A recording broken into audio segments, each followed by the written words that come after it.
Stand by SOT1. Standing. 10 seconds. Ready, rolling. Ready, SOT1. Ready. In 4, 3, 2, 1. Roll in.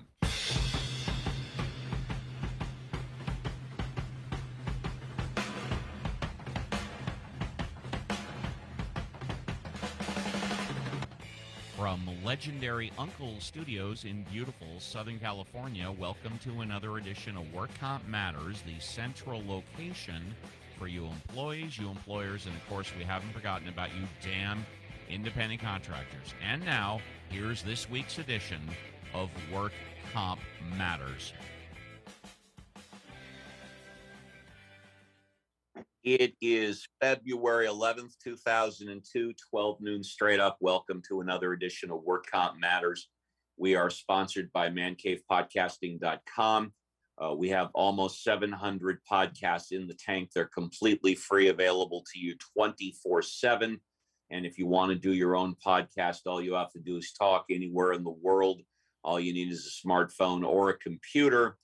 818-357-4120. We will produce, manage, direct, stream the content, your podcast live, and get it into the cloud forever. Good afternoon, everybody. My name is Steve Appel. I'm joined by the madman across the water, the socialist voice of reason, Mr. John Scalia, out in Munich, Germany.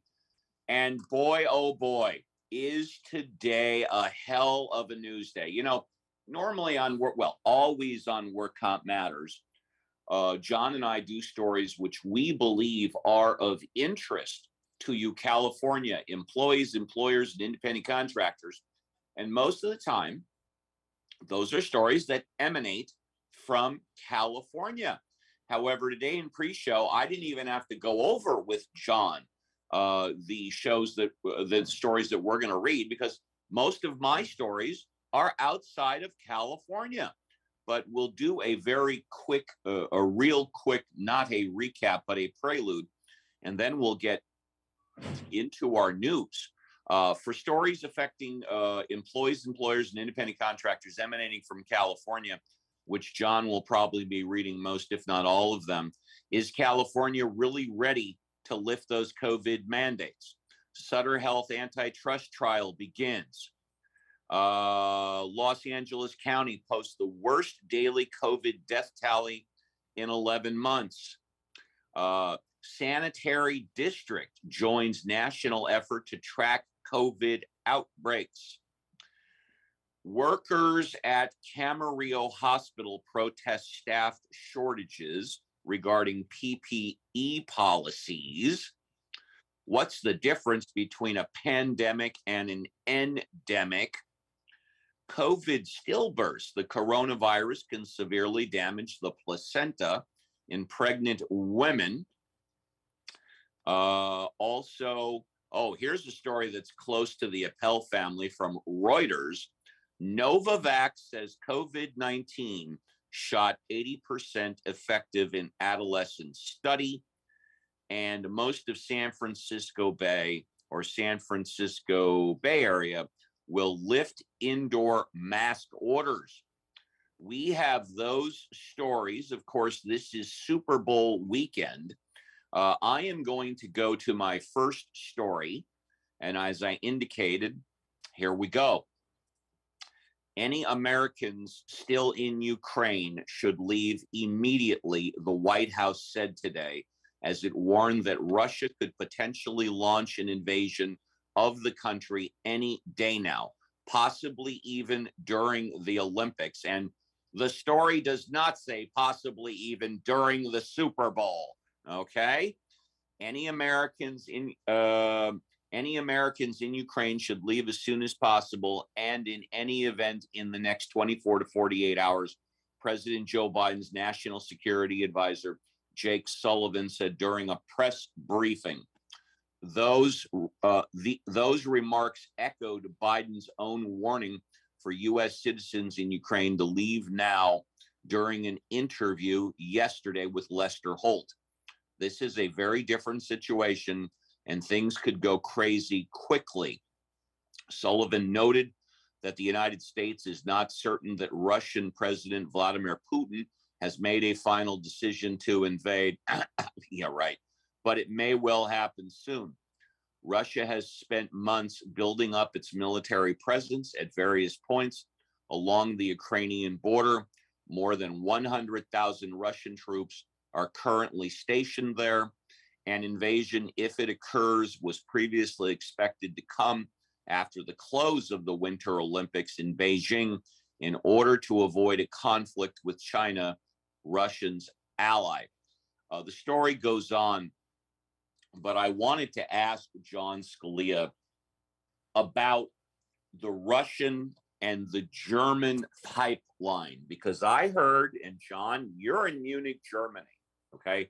I heard two things, and I'm not clear on either. That's why I want to ask you.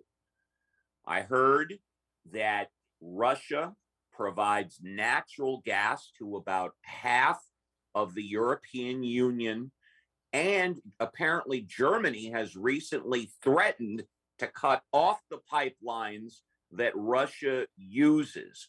Can you comment on that, please, and educate yours truly? Yeah, actually, it's an interesting issue.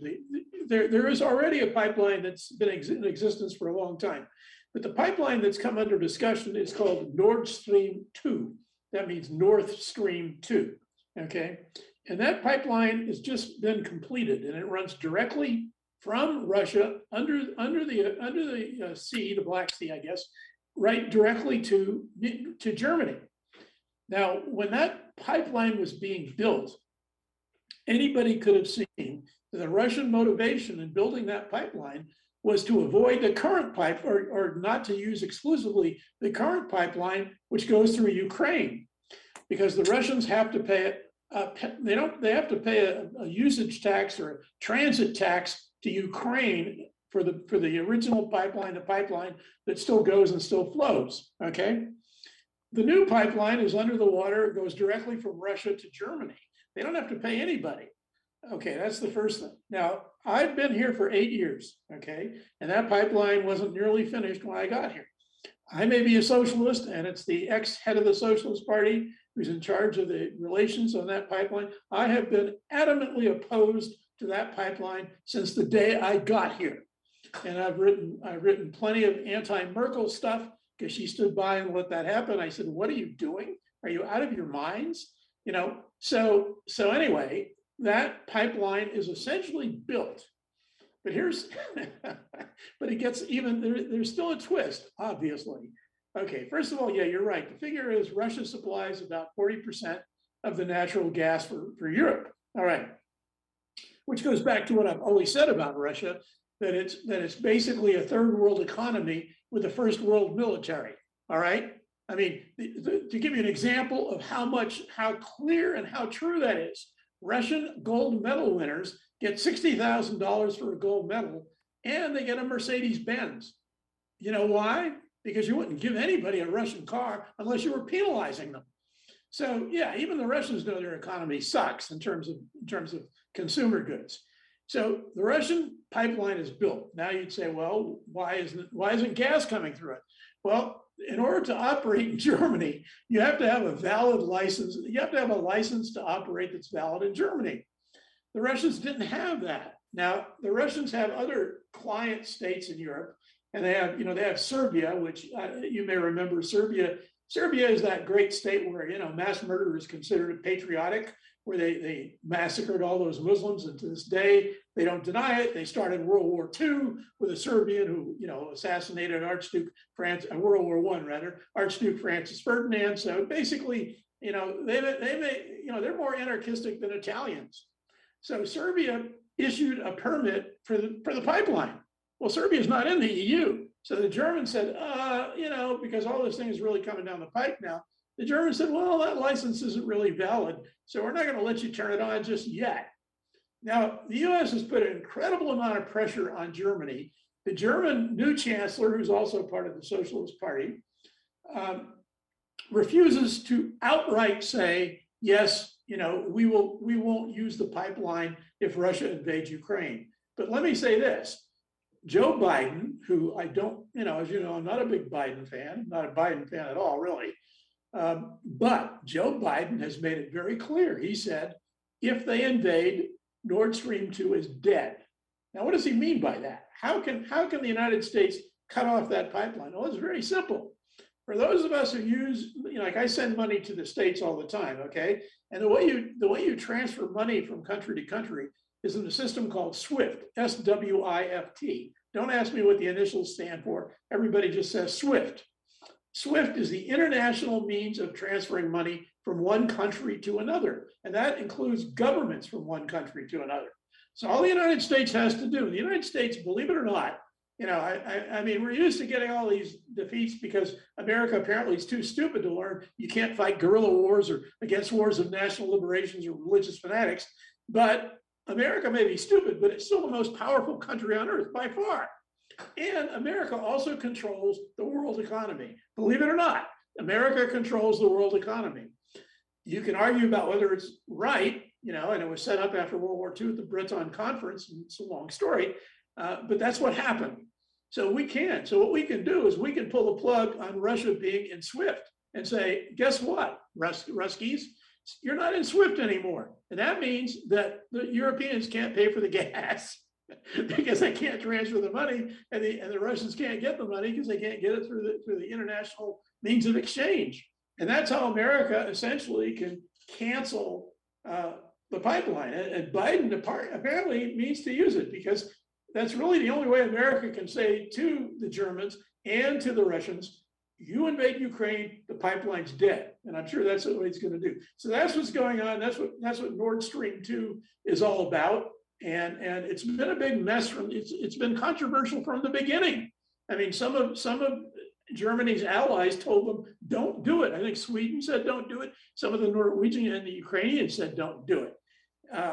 One of the things I've always said about Merkel, and it's a minority opinion in Germany for sure, because everybody's fitting her for a halo now that she's retired, was Merkel grew up in East Germany. She grew up communist, and there's a book that says she was actually at university. She was actually in charge of the communist, believe it or not, appropriately named Agitation and Propaganda Committee. And when she was faced with that fact, she didn't really deny it. She said, "Oh, it was a long time ago. I don't really remember." Right. And she speaks, as a result of growing up in East Germany, she speaks fluent Russian. So she and Vlad can talk buddy to buddy in Rusky. So, that's one of the things I've always pointed out since I got here. And one of the reasons I think that Nord Stream 2 went through, despite the fact that anybody with any geopolitical sense would have said, what are you doing? However, let me make one final comment, and that is, Donald Trump managed to damage NATO more in 70 years than anybody in history. Now, Vladimir Putin has done more to strengthen NATO than anybody in 70 years. And now you've got countries that previously did not want to have any American troops saying, okay, Denmark has just said they're going to have troops. And there's other countries which have never allowed American troops, now seeing that the Russian cub is growling once again, have said, yeah, we want American troops. Okay. All right. Thank you very much. John, is that it? Yeah. Okay, yeah. Great. Yeah, thank you. You're dialed into Work Comp Matters. We are sponsored by mancavepodcasting.com. If you want to do your own podcast, give a call to 818-357-4120. We will produce, manage, direct, stream it live, get it into the cloud forever. The content is yours. If you don't have the coin right now, we've got almost 700 shows in the tank. They're completely free. No obligation. I'm going to do the next story, and this involves another story which emanates from our neighbors to the north, but they are starting to come south. There is a state of emergency declared in Ontario, Canada, as officials plead for protesters to go home. Ontario officials are turning to the courts to help remove protesters and thwart the spread of demonstrations which have shut down the United States-Canadian border and crossing and upending the auto industry. This has to do with the truckers who are protesting the mask mandates in Canada. And of course, what's interesting is that Canada, if I'm not mistaken, out of all the 210 countries in the world, has the highest vaccination rate of its population, about 85%. Here are some things that you need to know. Border blockades lead car makers to shut down facilities as far south as Alabama. Inspired by Canadian protests, thousands of French demonstrators converge on Paris. Protests are planned in the United States and may disrupt the Super Bowl. You think? Ottawa police say fake 911 calls from the United States flooded emergency lines. The Biden administration says it's monitoring the protests very closely. And question, why hasn't Justin Trudeau ordered the police or army to quash the protests? And who are the protesters and what do they want? This has been going on for a while now. Found out about it earlier this week. Apparently the truckers had converged. And I mean, you have one 18-wheeler can screw up traffic. You have a whole convoy of trucks that not only park their 18-wheelers, but start blasting their horns 24/7. People are going to take notice. Now, I want John's comment, but I have a question for you, John. I have always said the First Amendment is sacrosanct, and people should be allowed to protest peacefully. Is this a peaceful protest?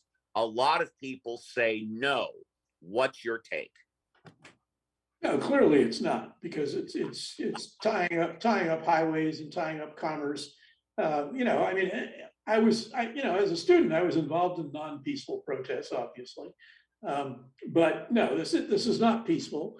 And besides that, I'm not sure what it is they're so upset about. I mean, you're right. I just the vaccination rate. John, it's mask mandates. The truckers, clearly the truckers involved in this protest either don't want to be vaxxed and or wear masks, or they're protesting. It has to do with the vax and mask mandates. Yeah, what I don't know is whether they have to wear it in the truck. I don't think they do. So I'm not sure why they're bothering. I mean, I don't know what their big deal is about wearing a mask like everybody else. I checked the vaccination rate in Canada online just now, and you're right. It's one of the highest in the world, if not, almost the highest. It's 80. Oh, it's slightly over 80%. So yeah, I mean, so I don't understand what the protest is all about. It's obviously tying up commerce. What, the jab? Well, maybe so, but I don't. There's no vaccine mandate in Canada yet. So if that's what they're protesting, they're not protesting anything, because Canada does not yet have a vaccine mandate, as far as I know. So they're just protesting the mask. I mean, and a mask, it's a pain in the butt, really. I mean, I'm getting tired of wearing mine.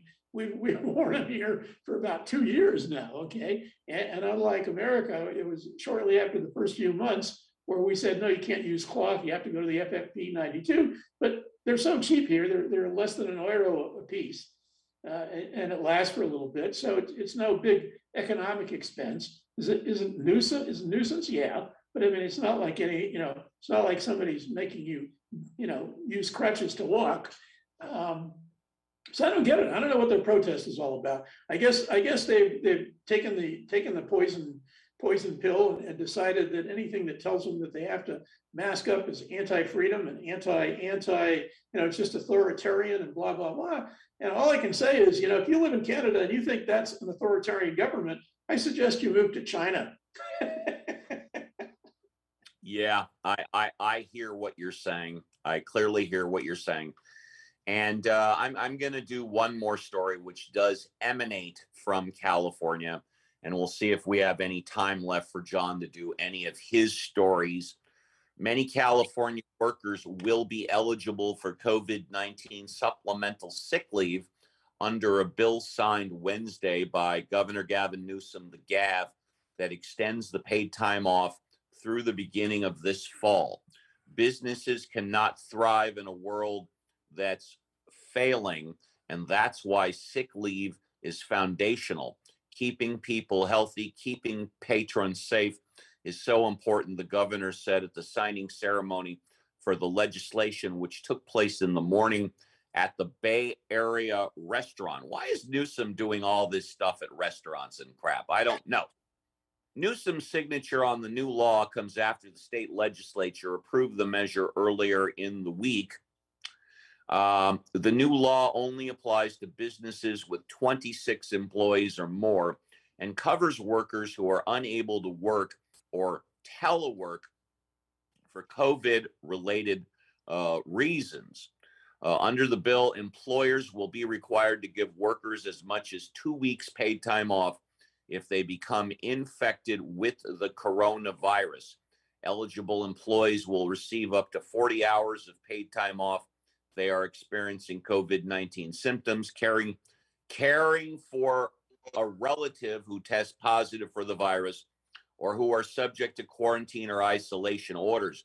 Employees can also get paid time off for getting the vaccine or a booster shot and to recover from any potential side effects, but businesses can limit the total for that to 24 hours. On top of the first week, covered employees can qualify for an additional 40 hours if they or a family member are sick with COVID-19. Now, this is interesting because tying this back to workers' compensation, Newsom signed an executive order regarding workers' compensation, which essentially says that if you work outside the home, even 1 hour, it is then, and you get COVID, it is presumed compensable that your COVID is work related. And then you would fall under workers' comp, which arguably gives you up to 2 years of time off, depending on what's going on. Now, of course, that doesn't affect if a family member gets COVID and you have to care for him.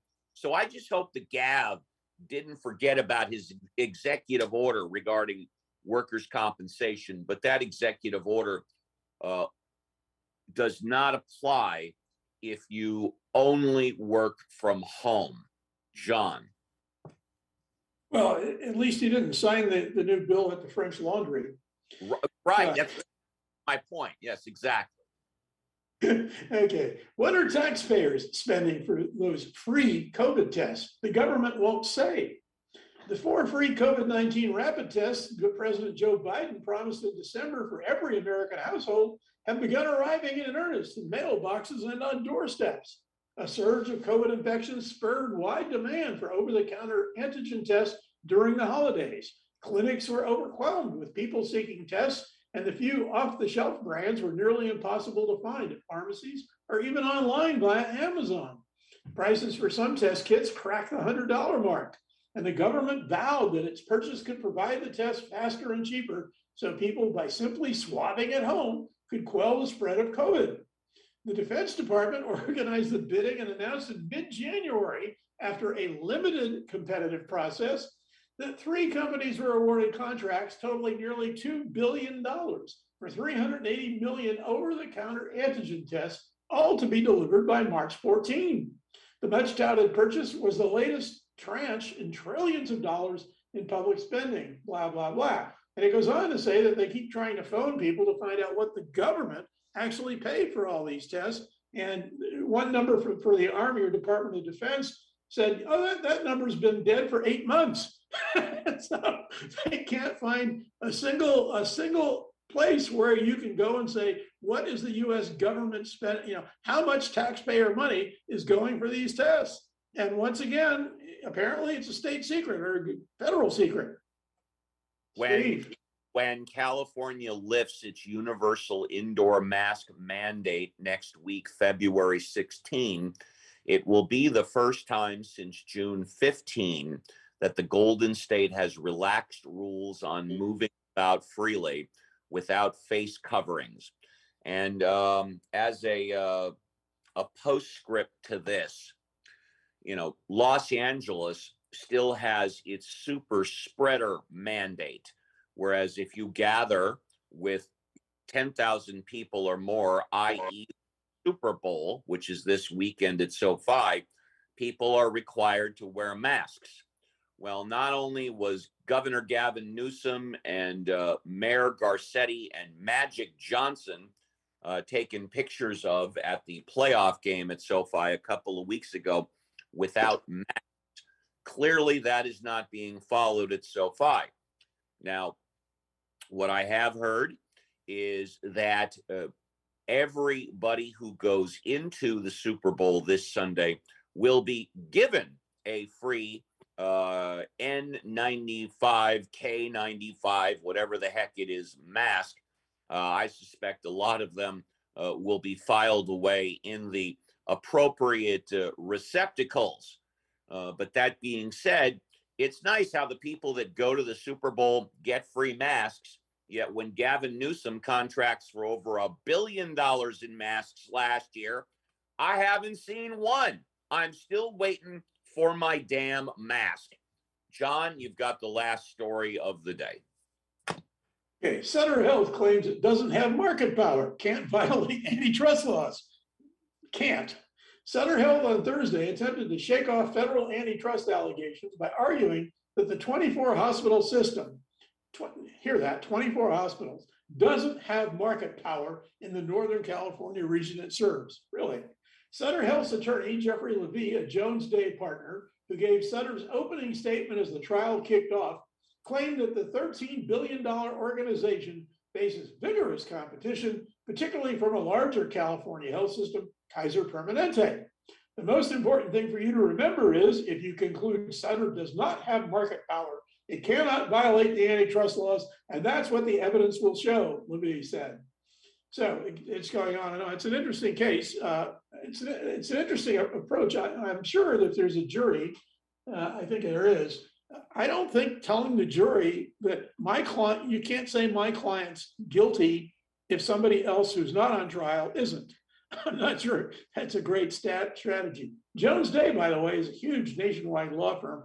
I remember their name when they were interviewing at UCLA Law when I was here, and they were headquartered in New York City. But anyhow, it should be an interesting case. And that'll about do it for Work Comp Matters. The Rams are favored by 4 points. The over-under is 48.5. I am picking the Bengals to win the Super Bowl outright. And there you have it. John, any predictions? Yeah, I think the Rams will win. And I think poor Joe Burrow is going to be running for his life away from Aaron Donald and the two end rushers from the Rams. And as I like Joe Burrow, so I just hope that in the next draft somehow the Bengals get him a blindside guard, because as I said, if they don't, next year he'll be in a wheelchair. And there you have it. Thank you, everybody, for listening to this edition of Work Comp Matters. Much thanks to Scott Walton, Legendary Uncle Studios, John Scalia in Munich, Germany, all the good people back at mancavepodcasting.com. My name's Steve Appel.